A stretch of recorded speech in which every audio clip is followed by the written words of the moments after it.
உங்களுக்கே தெரிஞ்சிருக்கும். இன்னைக்கு யூத் யார் கூட இருக்கிறாங்க, பெண்கள் யார் கூட இருக்கிறாங்க. இன்னைக்கு இந்த பட்டாளம் யார் கூட இருக்குதோ அவங்க மட்டும்தான் அரியணை பிடிச்சாங்க. இதுக்கான எடுத்துக்காட்டு என்னன்னு கேட்டிங்கன்னா, 1967 திமுக அரசு வந்தது மாணவர்களை வச்சு மட்டும்தான் வந்தாங்க. அதனால தான் அவங்க மாணவர் அணிக்கு ரொம்ப முக்கியத்துவம் கொடுப்பாங்க. இன்றைக்கி அவங்களுக்கு நிறைய முக்கியத்துவம் அவங்க மாணவர் அணி செயலாளர்களை கூட தலைவர்களை கூட மாற்றிருக்காங்க. அப்படின்னா அவங்க மாணவர் அணிக்கு அவங்க எந்த அளவுக்கு இம்பார்ட்டன்ஸ் கொடுத்துருக்காங்கன்னு தெரியுது. 77 ஓகேங்களா, அதே விஷயம்தான். அதே விஷயத்தை பார்த்தீங்கன்னா எம்ஜிஆர் அவர்களுக்கும் இன்னைக்கு மாணவர்கள் மட்டும்தான், இளைஞர்கள் மட்டும்தான் தூணாக இருந்தாங்க.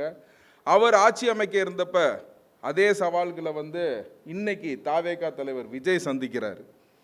எம்ஜிஆர் என்னென்ன சவால்களை சந்திச்சாருன்னு பார்த்தீங்கன்னா, இவங்க சொல்கிற மாதிரி உலகம் சுற்றும் வாலிபனுக்கு அங்கே படம் அப்போ ரிலீஸ் ஆயிடுச்சு, தேட்டரு கூட வந்துச்சு.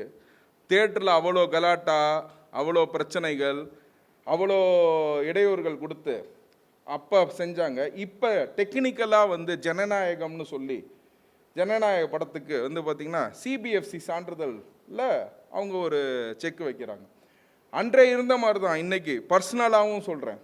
அன்னைக்கும் பார்த்தீங்கன்னா இந்த திமுக 1949 தொடக்கப்பட்ட கட்சி. அவங்க தொடங்கும் போதே எப்படி தொடங்கினாங்கன்னு கேட்டிங்கன்னா, பெரியார் சின்ன பிள்ளையை கல்யாணம் பண்ண போகிறாருன்னாங்க. அவங்களோட நெக்ஸ்ட்டு எம்ஜிஆருக்கு என்ன சொன்னாருங்கன்னா, எம்ஜிஆரும் அம்மையார் ஜெயலலிதாவும் இப்படி அப்படின்னு சொல்லிட்டு பர்சனல் அலிகேஷன்ஸ் வைக்கிற ஒரு கட்சி தான் திமுக. அதுக்கப்புறம் பார்த்தீங்கன்னா அம்மையார் ஜெயலலிதா தலையெடுக்கும் போது பார்த்தீங்கன்னா சோபன் பாபுவோட அவங்களுக்கு ஒரு ரிலேஷன்ஷிப் இருக்குது அப்படின்னு சொல்லி கொளுத்தி போட்டாங்க. நெக்ஸ்ட்டு அம்மையார் ஜெயலலிதா நடித்த திரைப்படங்களை கூட பார்த்தீங்கன்னா அவங்களுக்கு உண்டான சேனல்ஸ், இன்றைக்கி மீடியாவை எப்படி அவங்க கண்ட்ரோல் பண்ணுறாங்கன்ற விஷயம் மக்களுக்கு புரியும். அன்னைக்கு அவங்கள்ட்ட மட்டும்தான் மீடியா இருந்துச்சு.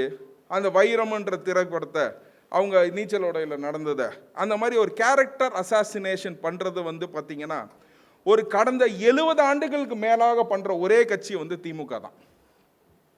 ஸோ இவ்வளோ அலிகேஷன்ஸை பார்த்தீங்கன்னா திமுக தலைவர் விஜய் அவர்களுக்கு வச்சுக்கிட்டே இருக்கிறாரு. இது எல்லாமே பாசிட்டிவாக மாறுது. விர்ச்சுவல் வாரியர்ஸும் அதை அப்படியே திரும்பி பண்ணுறதா சொல்கிறாங்க. இல்லை, நல்ல ஒரு கேள்வி. என்னன்னு கேட்டிங்கன்னா, விர்ச்சுவல் வாரியர்ஸ் திரும்பி செய்யல, அது டிஃபெண்ட் பண்ணுறாங்க. இந்த சூழ்நிலை பார்த்தீங்கன்னா அண்ணன் விஜயகாந்துக்கு வந்துச்சு. விஜயகாந்தை இன்னைக்கு கூட்டணி சேர்ந்திருக்க இன்னைக்கு திமுக அன்னைக்கு தண்ணி வண்டின்னு சொல்லுச்சு. அவ்வளோ ஒரு அவதூறப்படுச்சு. கேப்டன்னா ஷிப்பு மேலே போகணும், தண்ணி உள்ளுக்குள்ளே போகக்கூடாதுன்னு சொன்னாங்க இதே திமுக. இன்றைய சூழ்நிலை இன்னைக்கு அவர் மறைந்து விட்டார். அவருக்கு அன்னைக்கு விர்ச்சுவல் வாரியர்ஸ் இல்லை. நடுவர் அவர்கள் கேட்டதுக்காக நான் சொன்ன பதில், இன்னைக்கு விர்ச்சுவல் வாரியர்ஸ் தான் இவங்களுக்கு கொடுக்குற சவுக்கு அடி. இந்த விர்ச்சுவல் வாரியர்ஸை அவங்களால ஏய்க்க முடியல. எங்கேருந்தோ இருக்கிறான், யாரும் பதவிக்கு ஆசைப்படல. நல்ல ஒரு கான்ஸ்டியூஷன் அமையணும், ஓகேங்களா, நல்ல ஒரு நிலைப்பாடுக்கு இங்கே தமிழக அரசு ஒரு நேர்மையான அரசாக இருக்கணும், நேர்மையற்ற அரசை தூக்கி எறியணும் அப்படின்றது தான் பார்த்தீங்கன்னா இன்றைய இவங்க எடுத்திருக்க இன்னைக்கு இளைஞர்கள் எடுத்திருக்க கைப்பிடி. இன்னைக்கு இளைஞர்கள் எப்போனா எடுக்கிறாங்களோ, இன்னைக்கு நியூ ஏஜ் பாலிடிக்ஸ்னு சொல்லுவோம். இவங்களால இந்த விர்ச்சுவல் வாரியர்ஸ் இருக்கிறனால தான் இந்த விஜயை இன்ன வரைக்கும் அடக்க முடியல. இல்லைன்னா இந்த விஜயை அவங்க எப்பயோ அடக்கியிருப்பாங்க. இன்னும் மேற்கொண்டு நான் சொல்லணுன்னு என்னன்னா, இந்த 41 பேரோட இறந்ததுக்காக சிபிஐ விசாரணைக்கு போனார். 3 வாட்டியுமே பார்த்தீங்கன்னா விஜய் அவர்கள் போனப்போ பார்த்தீங்கன்னா ஒரு வாட்டி விக்டரியை காட்டினார், ஒரு வாட்டி லவ்வை காட்டினார், ஒரு வாட்டி வெளியில் வரும்போது 6ஆம் வாரமாக வந்தாப்புல. ஆனால் இவங்க சிபிஐக்கு இவங்களை அழைச்சாங்கன்னா ஒரு விஷயமும் ஐயோ நெஞ்ச பிடிக்குதும்பாங்க. புரிஞ்சுங்களா? இவங்களுக்கு இருக்கிறதுனா பயம். ஏன்னா இவங்கள்ட்ட மொத்தமாக இருக்கிறது உங்க என்னன்னு கேட்டிங்கன்னா, எல்லாத்தையும் மற்றவங்களை குறை சொல்லி இவங்க பண்ண ஊழல்கள்லாம் மறைக்கிறதுக்காக ஒரு எல்லாத்து மேலே ஒரு தப்பான சாயத்தை பூசுறது மட்டும்தான் இந்த திமுகவோட முதற்கட்ட வேலையே. தான் செய்த நல்லதுன்னு நினச்சி நீங்கள் ஓட்டு கேளுங்களேன். ஏன்னா நீங்கள் நல்லதுன்னு ஒன்று பண்ணியிருந்தீங்கன்னா தானே அதை வச்சு கேட்க முடியும். மற்றவங்கள 5 வருஷம் இருந்தீங்க, என்னத்தை சாதிச்சிங்க, என்னத்தை பண்ணீங்க அப்படிங்கிறத மக்கள் கேட்குறாங்கல்ல, ஒருத்தர் கேட்குறாங்கல்ல. அதை ஏன் உங்களுக்கு இளைஞர்கள் உங்களை நாடி வரமாட்டுறாங்க? நீங்கள் இளைஞரணி மாநாடுன்னு ஒன்று நடத்திட்டா இளைஞர்கள் என் கூட நினைக்கிறாங்களன்னு நினச்சிக்கிறாங்க. அந்த இளைஞரணி மாநாட்டே வந்து பார்த்தீங்கன்னா இளைஞர்களே இல்லாத ஒரே இளைஞரணி மாநாடு வந்து திமுக அரசு மட்டும்தான் நடத்துச்சு. அதில் அவங்களோட செயலாளர்னு சொல்கிறாங்க, இளைஞரணி செயலாளர்னு சொல்லி. அவருக்கு எனக்கு தெரிஞ்ச 50 வயசுங்கிறாங்க. விஜய்க்கும் 50 வயசு தான் நினைக்கிறேன். விஜய் இளைஞரணி தலைவர் கிடையாதுங்க, கட்சி தலைவர். இளைஞர்கள் வாக்கெல்லாம் அவருக்கு இருக்குன்றீங்க இல்லையா? அதாவது என்னன்னு இளைஞர்களை விஜயை ஃபாலோ பண்ணும்போது இவங்களை ஃபாலோ பண்ணக்கூடாது. அதுதான் நான் சொன்னேன். அவங்க இளைஞரணி மாநாட்டில் இளைஞர்களே இல்லைங்கிறேன். இப்போ விஜய்க்கு வந்து எப்படி வந்து இளைஞர்கள் கூட இருக்கிறாங்களோ, இன்னைக்கு யூடியூப்ல எல்லாமே அவைலபிளுங்க, புரிஞ்சுங்களா? இவங்க இளைஞரணி மாநாட்டில் வந்தவங்களுக்கு எல்லாத்துக்கும் தலையில சூரியன் இருந்துச்சு, புரிஞ்சுங்களா? அந்த கிளார் அப்படியே அடிக்குது, அவரால் பேசக்கூட முடியல. அந்த அளவுக்கு தான் இவங்க இளைஞர்கள் வச்சிருக்காங்க. அவரோட வயதை தான் நான் சொன்னேன். இளைஞர்கள் செயலாளரோட வயசே 50. ஓகேங்களா? அப்படிங்கும் போது வந்து பார்த்தீங்கன்னா இதுதான் வந்து இன்றைய சூழ்நிலை. திமுக அரசு வந்து பார்த்தீங்கன்னா தான் செய்த 5 வருஷத்தில் ஒருத்தனுக்கு டைம் கொடுத்து நீ நல்லது செய்யணும் மக்கள் ஓட்டு போட்டாங்கன்னா, நான் இவ்வளோ செஞ்சேன், இது செஞ்சேன், இது பண்ணியிருக்கேன், அது பண்ணியிருக்கேன்றதை சொல்லணும். தன் வாக்குறுதிகளை நிறைவேற்றாத ஒரு திமுக அரசு நாளைக்கு எனக்கு இன்னும் டைம் கொடுங்க, அவங்க பர்சன்டேஜ் எங்கே போனாங்கன்னா அவங்க பர்சன்டேஜ் ஃபஸ்ட்டு 80% முடிஞ்சிச்சுன்னாங்க, அதுக்கப்புறம் அவங்களே 40%ங்கிறாங்க, அதுக்கப்புறம் அவங்களே வந்து 90%, அப்புறம் 60%. அவங்க பர்சன்டேஜை கூட அவங்க தெளிவுபடுத்த முடியல இன்ன வரைக்கும். சேம் இதே தான். இப்போ நீங்கள் எந்த விதமான இது எடுத்தீங்கனாலும் சரி, சிபிஐ வழக்கை பொறுத்த வரைக்கும் இங்கே வந்து 600 போலீஸ்ன்னு சொல்லி சுப்ரீம் கோர்ட்டில் சொல்லுவாங்க, வெளியில் வந்து பார்த்தீங்கன்னா 500 போலீஸும்பாங்க, சட்டசபையில் ஒரு நம்பர் சொல்லுவாங்க. அந்த மாதிரி அவங்களுக்கு என்ன நம்பர் அவங்க சொல்கிறாங்கங்கிறதே எதுவும் தெரியாது. They don't live on datas. அவங்க வெறும் வாய் பேச்சு மட்டுமே இன்னைக்கு வந்து பண்ணிட்டு இருக்காங்க. பண்ணுறது எல்லாமே மற்றவங்கள வந்து அலிகேஷன் பண்ணுறாங்க. ஆட்சிக்கு வராதவங்களுக்கு மேலே என்னங்க அலிகேஷனு? நீங்கள் நல்லது பண்ணியிருந்தீங்கன்னா மக்கள் உங்களுக்கு ஓட்டு போட போகிறாங்க. நீங்கள் பண்ணதுன்னா என்னன்னு தெரியுது மக்களுக்கு. எல்லா இடத்துலையும் ஊழல். டிஎன்பிசியில் வந்து மொத்தமாக நிப்பாட்டினாங்க. இப்போ மக்களுக்கு நான் இப்போ ஒரு கோரிக்கை கூட வச்சேன். ஓகேங்க, இதை நீங்கள் தயவு செய்து என்ன சொல்லுங்கள், இந்த டிஎன்பிசியை வந்து நீங்கள் எப்போதுமே வந்து அறிக்கை மட்டுமே கொடுப்பீங்க, ஒரு ஜியோவாக அது போடுங்க அப்படின்னு. சிறுபான்மையர்களுக்கு எல்லாமே சொல்லுவாங்க, நாங்கள் இவ்வளோ கொடுத்துட்டோம் அவ்வளோ கொடுத்துட்டோம் அப்படின்னு. அவங்க போட்ட ஜியோவை மட்டும் அவங்க வெளியிட்டாங்கன்னாவே போதும், உங்களுக்கு சிறுபான்மையர் ஓட்டு வரப்போகுது. ஏன் அது ஏன் அந்த ஜியோவை அவங்க வெளியிடலைங்கிறது நடுவர்களுக்கு நான் வைக்கிறேன் ஒரு கோரிக்கையை. ஸோ நெக்ஸ்ட்டு வந்து பார்த்திங்கன்னா டிஎன்பிசி இப்போ 2வது கட்டத்தை நிப்பாட்டினாங்க. இன்றைக்கி என்னோட வயசுன்னு வச்சுக்கோங்க, ஃபார் அன் எக்ஸாம்பிள், நான் அதுக்கு வந்து எலிஜிபிளான பர்சன் வச்சுக்கோங்க, 28 வயசுன்னு வச்சுக்கோங்க. இப்போ நான் வந்து அப்ளை பண்ணியிருக்கேன். ஓகேங்களா? இப்போ வந்து நான் வந்து எழுதலை, ஒரு ஒரு ஒரு தடைன்னு சொல்கிறாங்க. இப்போ இவங்க அரசு நாளைக்கு வருமா வராதான்னு தெரியாது. அப்போ தான் என்ன சொன்னேன், ஒரு ஜியோ போடுங்க, இந்த எக்ஸாமுக்கு அப்ளை பண்ணவங்க எல்லாமே it's eligible to apply for the next TNPSC 2 also. ஏன்னா அப்போ வந்து பார்த்தீங்கன்னா 1 மாதத்துலேயும் 1 நாள்லேயும் வந்து பார்த்தீங்கன்னா ஒரு வயது முடிஞ்சிடும். மற்றவங்களோட நெக்லிஜென்ஸை வந்து அவங்க வந்து கன்சிடர் பண்ணவே மாட்டாங்க. இன்றைக்கி 16 மாதம் கழிச்சு இப்போ வந்து அவர் முதல்வர் அவர்கள் வந்து திருநெல்வேலியில் போய் ஒரு பேசும்போது பார்த்தீங்கன்னா, இன்றைக்கி நான் கையெழுத்து போட்டுட்டு தான் வந்தேன், எல்லாத்துக்கும் சம்பளம் கிடச்சிச்சுன்னாரு. 16 மாதங்களால் ஆசிரியர்களுக்கு சம்பளம் கொடுக்காத ஒரு அரசு, நீங்கள் 16 மாதமாக நீங்கள் சம்பளம் வாங்க, லஞ்சம் வாங்காமல் இருங்களேன் சார். ஃபஸ்ட்டு 16 மாதமாக லஞ்சம் வாங்காமல் இருங்களேன். 16 மாதமாக நீங்கள் சம்பளம் கொடுக்காத ஒரு ஆசிரியர் ஒருத்தர் வேலை பார்க்கணும்னு நினைக்கிறீங்களே, இதெல்லாம் எந்த விதமான அநியாயம்? இப்போ கேட்டால் வந்து அது வந்து கோர்ட்டில் இருக்குது, that is prejudice before the கோர்ட்டும்பாங்க. அந்த கோர்ட்டு வந்து பார்த்தீங்கன்னா ஏப்ரல் மாதம் வந்து பார்த்தீங்கன்னா இங்கே ஹைகோர்ட்டில் ஆர்டர் போடுறாங்க. இவங்க ரெவ்யூ பெட்டிஷனை இவங்க ரெவ்யூ இல்லை, சுப்ரீம் கோர்ட்டில் எஸ்எல்பி எப்போ அவங்க அப்பியர் ஆகிறாங்கன்னா செப்டம்பர் மாதம் போனாங்க.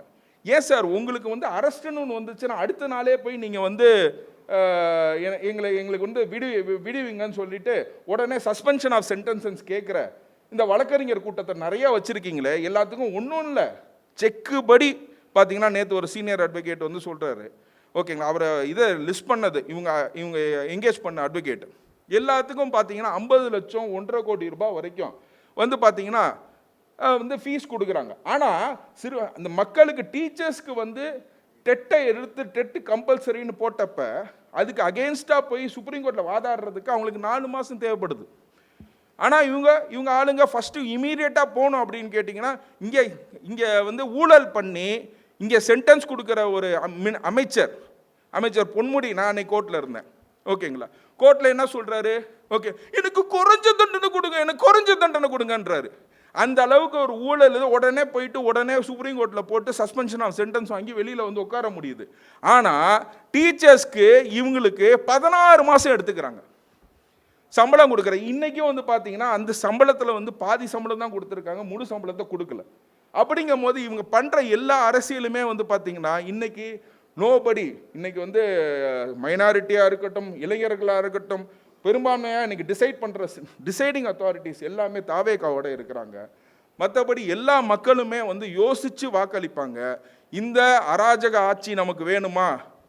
நம்ம இன்னைக்கு போதை கலாச்சாரம் மற்றும் கற்பழிப்பு, அதாவது எல்லாருமே வந்து எல்லா இடத்துலையும் இருக்கணும். அதாவது திமுக வந்துச்சுன்னா எல்லாமே போயிடும் நான் சொல்லலை, ஓகேங்களா? அட்மினிஸ்ட்ரேஷன் ஒன்று இருக்குது. அன்னைக்கு பெரியார் இருக்காரு, 18 கோயிலுக்கு அவர் அரங்காலவர், அவர் வந்து கோயில் சாமி கும்பிட மாட்டார். அதுதான் அட்மினிஸ்ட்ரேஷன். இந்த அட்மினிஸ்ட்ரேஷனை வந்து சரியா அட்மினிஸ்ட்ரேஷனுக்கு ஸ்பெல்லிங் கூட தெரியாது தான் இந்த திமுக. வந்து கேட்டால் இப்போ சொல்லுவாங்க எனக்கு அதை பற்றி தெரியாது அப்படின்னு சொல்லுவாங்க. எல்லாருமே நடுநிலையாக ஒருத்தர் பேசுகிறேன்னு சொல்லி நம்ம நண்பர் ஒருத்தர் ஆரம்பிச்சு கடைசி வரைக்கும் ஆட்சியிலே இன்ன வரைக்கும் இல்லாத டிவிக்கே மட்டும் அவர் குறை சொல்லிட்டு இறங்கினார். அதுதான் என்னன்னு தெரியல. இங்கே பேசின அனைவருமே வந்து பார்த்தீங்கன்னா டிவிக்கேங்கிறாங்க. நான் ஒன்று சொல்கிறேன், நான் ஒரு வழக்கறிஞர். ஒரு மனுஷன் வந்து ஒரு சைடாக தான் நிற்க முடியும். நான் மட்டும் இல்லை, வழக்கறிஞர் மட்டும் இல்லை, ஜட்ஜு கூட சேர்த்து சொல்கிறேன். ஜட்ஜு 2 பேர்த்துக்கும் ஆர்டர் போட முடியாது, ஒருத்தருக்கு தான் ஆர்டர் போட முடியும். அப்படிங்கும் போது அரசியல் விமர்சகர்னு நம்ம வந்திருக்கோம், நான் வந்து எல்லாத்தையும் சேர்த்து பேசுகிறேன்னு கடைசியாக டிவிக்கே மட்டும் பேசின அண்ணன் ஜெகதீசனுக்கு அவர் திமுகவின் முட்டாக செயல்பட்டார்ன்றதான் என்னோட கருத்து. நெக்ஸ்ட்டு எல்லாருமே ஒருத்தரும் வந்து சொன்னாங்க, நான் ஃபஸ்ட்டு இனிஷியலாக வந்து விஜய் சப்போர்ட் பண்ணேன், இப்போ அவரோட அறிக்கைகள் எனக்கு பிடிக்கலை, அந்த மாதிரி இருக்குது அப்படின்னு சொல்லிட்டு அந்த டேட்டா அண்ணன் சொன்னாப்புல. ஓகே, எல்லா டேட்டாஸ்லேயும் நான் ஒன்று வந்து சொல்லிக்க விரும்புகிறேன். எப்படி வந்து அதாவது கான்ட்ரிபியூஷன், அதாவது எந்த இதில் பர்சன்டேஜில் வந்து 30% 40% வரைக்கும் வரும் அப்படின்னு சொல்லி அண்ணன் சொன்னார். இன்றைக்கி இங்கே இருக்க மக்களுக்கு எல்லாத்துக்கும் நான் கேட்குறது என்னன்னு கேட்டிங்கன்னா, நீங்கள் ரிஜிஸ்டர் ஆஃபீஸ் போனீங்கன்னா லஞ்சம் கொடுக்காம வரீங்களா? இது எந்த இடத்துல வருது, எந்த கணக்கில் வருது? நீங்கள் சொன்ன டேட்டாவில் இந்த லஞ்சம் உள்ளுக்குள்ளே வந்துருச்சா? ஒரு தாலுக்கா ஆஃபீஸ் போனீங்கன்னா அந்த லஞ்சம் உள்ளுக்குள்ளே வந்துருச்சா? ஒரு போலீஸ் ஸ்டேஷன் போனீங்கன்னா அந்த லஞ்சம் உள்ளுக்குள்ளே வந்துச்சா? இன்றைக்கி நம்ம மக்கள் ஒரு விஷயத்துக்கும் ஒரு இடத்துக்கும் போனோம்னா லஞ்சத்தை கொடுத்து மட்டும்தாங்க இங்கே வேலை செய்ய முடியுது. லஞ்சம் கொடுக்காம இங்கே எதுவுமே செய்ய முடியல. இந்த லஞ்சத்தை உருவாக்குறதுக்கு என்ன? ஒரு போஸ்டிங் போடுறதுக்கு லஞ்சம், ஓகேங்களா? அந்த போஸ்டிங்கில் சம்பாதிக்கிறதுக்கு ஒரு லஞ்சம். இந்த லஞ்ச காசுனா நீங்கள் ஏன் அதை வந்து பேசவே இல்லை? உங்கள் டேட்டாவில் அடுத்த வாட்டி இதை இன்க்ளூட் பண்ணிக்கோங்கன்னு நான் தாழ்மையாக கேட்டுக்கொள்கிறேன். மற்றொரு நம்ம எல்லாருமே பேசுனதில் வந்து பார்த்திங்கன்னா நம்ம கார்த்தி அண்ணன் பேசினாப்புல, ஓகே, நாங்கள் ஏன் வந்து ஊடகங்கள் வந்து வெளிச்சமாக வந்து விஜயை மட்டும் காட்டுது அப்படின்னா ஜெயிக்கிற இதை தான் காட்டுவாங்க. அதனால தான் ஊடகம் வந்து விஜயை பற்றி மட்டும் பேசுது. இன்றைக்கி விஜய்னு சொல்கிறதுக்கு காரணம் வந்து நீங்கள் பயிற்சி எடுக்கிறதுக்கு வந்திருக்கீங்க, இங்கே ஜெயிக்கிறதுக்கு வந்திருக்கிறது விஜய். அதுதான் ஒரே ஒரு கருத்து. நெக்ஸ்ட்டு நம்ம சூர்யா அண்ணன் வந்து சொன்னார், அவர் வழக்கறிஞர் கூட, சக தோழர், எங்களோட சீனியர் அட்வொகேட்னு நான் கூட சொல்லிக்கலாம். அவர் வந்து மொத்தமாக வந்து சொன்னார், கரப்ஷன்னு நாங்கள் வந்து போராட்டம் பண்ணுறோம். அட்மினிஸ்ட்ரேஷனில் இருக்கிற நீங்கள் எதுக்குங்க போராட்டம் பண்ணுறீங்க? அட்மினிஸ்ட்ரேஷனில் நடத்த தெரியாதவங்க தாங்க போராட்டம் பண்ணுறாங்க. உங்களுக்கு அட்மினிஸ்ட்ரேஷன் முடியல அப்படின்னா நீங்கள் 500 போராட்டம் பண்ணியிருக்கீங்கன்னா அதாவது 5 வருஷத்தில் 500 போராட்டம் அப்படின்னா 1.5 வருஷம் நீங்கள் போராட்டம் மட்டுமே பண்ணியிருக்கீங்கன்னா நீங்கள் அட்மினிஸ்ட்ரேஷன் பண்ண தெரியலன்றதை அவர் ஒத்துக்கிட்டதுக்கு ரொம்ப நன்றின்னு சொல்லுவேன். டிவிக்கே ஏன் போராட்டம் பண்ணணும்னு கேட்குறாரு. டிவிக்கே வந்து என்னன்னு கேட்டிங்கன்னா, மக்களை வந்து பார்த்து சிந்திக்கிறாங்க, மக்களுக்கு விழிப்புணர்வு கொண்டாடுறாங்க. அதாவது நாங்கள் ஜென்ரலாக போய் பேசுகிறதுக்கே பர்மிஷன் கொடுக்காம 4998 பேருக்கு வந்து பர்மிஷன் கொடுக்குற இந்த திமுக அரசு, அவர் பாண்டிச்சேரியை கம்பேர் பண்ணி பேசுகிறாங்க, இங்கே கம்பேர் பண்ணி பேசுகிறாங்க, ஓகேங்களா? இப்போ பர்மிஷன் எப்போ கொடுக்குறாங்களோ அப்போ நடக்கும். போராட்டம் மட்டுமே ஒரு தீர்வு கிடையாது. ஒரு மனுஷனுக்கு எப்படி சோறு போடணும், எப்படி வாழ வைக்கணும், எல்லாமே தான் ஒரு எண்ணமோ ஒழிய போராட்டம் பண்ணுறவனா வந்து நல்ல அரசியல்வாதியும் கிடையாது. மக்களுக்கு போராட்டம் பண்ணுறதுனால எந்த பிரயோஜனம் இருந்துச்சுன்னா மட்டும்தான் அதை செய்யணும். பிரயோஜனம் இருக்கிற வேலைக்கு தான் வந்து நம்ம செய்யணும் ஒழிய எது பிரயோஜனம் இல்லாதுங்கிறது நாங்கள் யோசிக்கணும். எங்களுக்கு யாரும் டிக்டேஷன் கொடுக்கணுன்றது அவசியம் கிடையாதுன்றதை நான் சொல்லுவேன். ஆனால் கடைசியாக வந்து சொன்னார் நம்ம பேராசிரியர் அவர்கள், கடைசியில் நாங்கள் எல்லா கட்சியும் ஒன்று சேர்த்தோம். நாங்கள் வந்து நாம் தமிழரையும் கூப்பிட்டோம், தாவேகாவையும் கூப்பிட்டோம். எல்லாம் ஒன்று சக்தியாக சேரணும், திமுகவை வந்து தீய சக்தி திமுக அகேன்ஸ்டாக சேரணும்னு சொல்லிட்டு கடைசியில் அவர் முடிக்க போகும்போது என்ன ஒரு பாயிண்ட் சொன்னார்னு கேட்டிங்கன்னா, சபரீசனோட பி டீம். நாங்கள் அப்போ சபரீசனோட பி டீமை எதுக்கு சார் கூப்பிட்டீங்க? எதுக்கு சார் கூப்பிட்டீங்க நீங்கள் சபரீசனோட பி டீமை? அதாவது பனை மரத்தில் ஒரு குத்து, தென்னை மரத்தில் ஒரு குத்து. எல்லாருமே வந்து இன்னைக்கு பேசுறது என்னன்னு கேட்டிங்கன்னா, டிவிகே பயம். உங்களுக்கு டிவிகே பார்த்தா உங்களுக்கு பயம். அந்த பயத்தில் மட்டும் பார்த்தீங்கன்னா இவங்க பண்ண உளறுகளை மட்டும்தான் நான் பேசியிருக்கேன் ஒழிய மற்றபடி நான் எந்த விஷயத்தையுமே இது தானாக பேசல. அவங்க 5 பேருமே வந்து பார்த்தீங்கன்னா டிவிகே அகேன்ஸ்டாக பேசுகிறாங்க அப்படின்னா சினிமா டயலாக்கும்பாங்க, எதுவோ ஒன்று தனியாக தான் வருமா, ஏதோ ஒன்று தான் சேர்ந்து வருமா அப்படிம்பாங்க. ஸோ தனியாக காணும் டிவிகே அவர்களுக்கு நல்ல ஒரு வாக்களித்து மக்கள் அவங்கள ஆட்சி அமைக்க வருவாங்க அப்படின்னு சொல்லிட்டு